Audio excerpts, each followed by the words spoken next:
few days, the town of Spencer, South Dakota will mark 25 years since the most destructive tornado in the state's history ripped through the tiny town.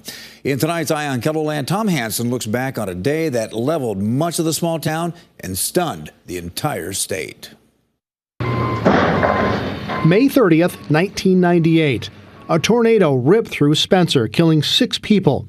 It was the second deadliest the state had ever seen, with winds estimated at 225 miles an hour.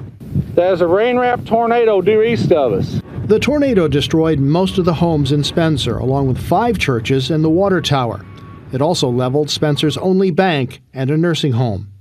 About 40 homes on the northern edge of town were the only ones spared from the destruction. People that were in their basements were killed and terribly injured. The town's gone. I mean, if a tornado is going to come in with that amount of fury and wrath, a warning system is irrelevant. First responders from other communities rushed to Spencer. They found dazed people crawling from the rubble.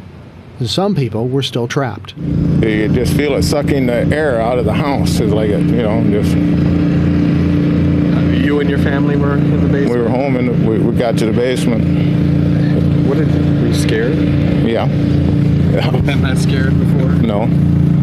What happened afterwards? Was it chaos around? The house filled with gas because the gas meter broke, and so we knew we had to get up out of the basement. I knew I couldn't outrun it in the car, but and I had my little 11-year-old girl with me, and so I pulled up an alley behind a house, and that house is still partially standing. It's probably the only thing that saved us. There was people crawling out of debris, the sound of busted gas lines roaring, and that's what they went into.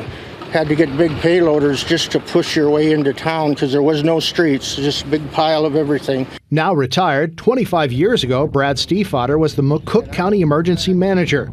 To this day, he says the damage is hard to fathom. Keller was among the first to get aerial footage of the destruction. And when you see it from the helicopter, you get a real view of the path of destruction. Once the injured were cared for, volunteers flooded the town. You can even see some of their cars parked in a nearby field. In Nebraska and South Dakota have been so nice to us. It's so good and kind, and that we just want to give something back.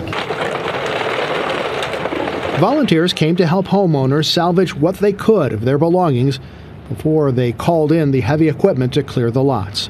And we've got some clothes underneath here, some real jeans that were in a hamper. Everything that's left is pretty much going to be trashed. Stiefvater says even though they all knew the town had to be cleaned up, it was an emotional time.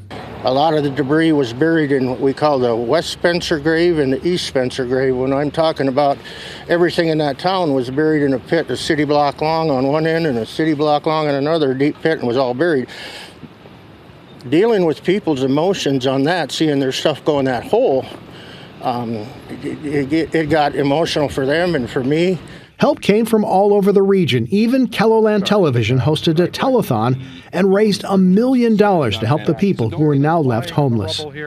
Before the tornado, Spencer had a population of about 315 people. Today, the sign outside of town now reads 154. Today, Spencer looks like any other small town. There are a number of people here who would like to put the tornado behind them, but it will, of course, always be a part of Spencer's history. With Eye on KELOLAND, I'm Tom Hansen. The Spencer tornado was one of 5 twisters spawned by a supercell. Several farms in McCook and nearby Hanson County were also wiped out by the tornadoes.